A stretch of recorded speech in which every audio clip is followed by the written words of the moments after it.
वासुदेवाय। श्रीशुक उवाच एवमेतन्निगदितं पृष्टवान् यद्भवान् मम नृणां यन्मुर्यमाणानां मनुष्येषु मनीषिणां ब्रह्मवर्चसकामस्तु जजेत ब्रह्मणस्पतिम् इन्द्रमिन्द्रियकामस्तु प्रजाकामः प्रजापतीन्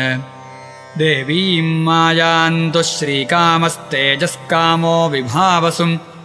वसुकामो वसून् रुद्रान् वीर्यकामोऽथ वीर्यवान् अन्नाद्यकामस्त्वदितिं स्वर्गकामोदितेः सुतान् विश्वान् देवान् राज्यकामः साध्यान् संसाधको विशाम् आयुष्कामोऽश्विनौ देवो पुष्टिकामयिलां यजेत् प्रतिष्ठाकामः पुरुषो रोदसे लोकमातरौ रूपाभिकामो गन्धर्वान् स्त्रीकामोऽप्सरवुर्वशीम् आधिपत्यकामः सर्वेषां यजेत परमेष्ठिनम् यज्ञं यजेद्यशस्कामः कोशकामः प्रचेतसम् विद्याकामस्तु गिरिशन्दाम्पत्यार्थवुमां सतीम् धर्मार्थवुत्तमश्लोकं तन्तुं तन्वन् पितॄन्यजेत् रक्षाकामः पुण्यजनानोजस्कामो मरुद्गणान् राज्यकामो मनोन् देवान् निर्वृतिं त्वभिचरन् यजेत् कामकामो यजेत् सोममकामः पुरुषं परम् अकामः सर्वकामो वा मोक्षकामवुदारधीः तीव्रेण भक्तियोगेन यजेत पुरुषं परम् एतावानेव यजतामिह निःश्रेयसोदयः भगवत्यचलो भावो यद्भागवतसङ्गतः ज्ञानं यदा प्रतिनिवृत्तगुणोर्मिचक्रमात्मप्रसाद उत यत्र गुणेष्वसङ्गः कैवल्यसम्मतपथस्त्वथ भक्तियोगः को निर्वृतो हरिकथासुरतिन्न कुर्यात्। शौनक उवाच इत्यभिव्याहृतं राजा निशम्य भरतर्षभः किमन्यत्पृष्टवान् भूयो वैयासकिमृषिङ्कविम् एतच्छुश्रूषतां विद्वन्सूतनोऽर्हसि भाषितुम् कथा हरिकथोदर्काः सतां स्युः सदसि ध्रुवम् स वै भागवतो राजा पाण्डवेजो महारथः बालक्रीडनकैः क्रीडन् कृष्णक्रीडां य आददे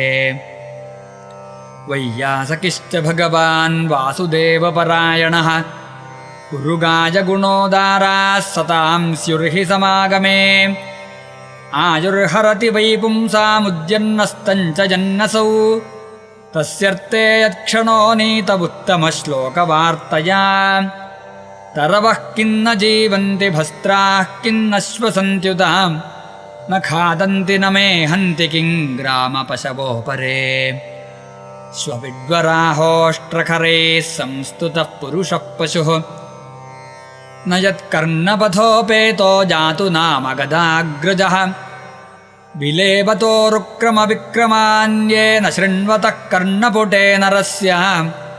जिह्वा सती दार्दुरिकेव सूतनचोपगायत्युरुगायगाथाः भारः परं पट्टकिरीटजुष्टमप्युत्तमाङ्गन्न नमेन्मुकुन्दम् शावौ करौ न कुरुतः सपर्यां हरेर्लसत्काञ्चनकङ्कणौ वा बर्हाजिते तेन जनेन राणां लिङ्गानि विष्णोर्न निरीक्षतो ये पादौ नृणान्तौ द्रुमजन्मभाजौ क्षेत्राणि नानुव्रजतो हरेर्यौ जीवञ्छवो भागवताङ्घ्रिरेणुन्न जातु मर्त्योऽभिलभेत यस्तु श्रीविष्णुपद्यामनुजस्तु लस्याश्वसञ्छवो यस्तु न वेदगन्धम् तदश्मसारं हृदयं बतेदं यद्गृह्यमाणैर्हरिनामधेयैः न विक्रियेताथ यदा विकारो नेत्रे जलङ्गात्ररुहेषु हर्षः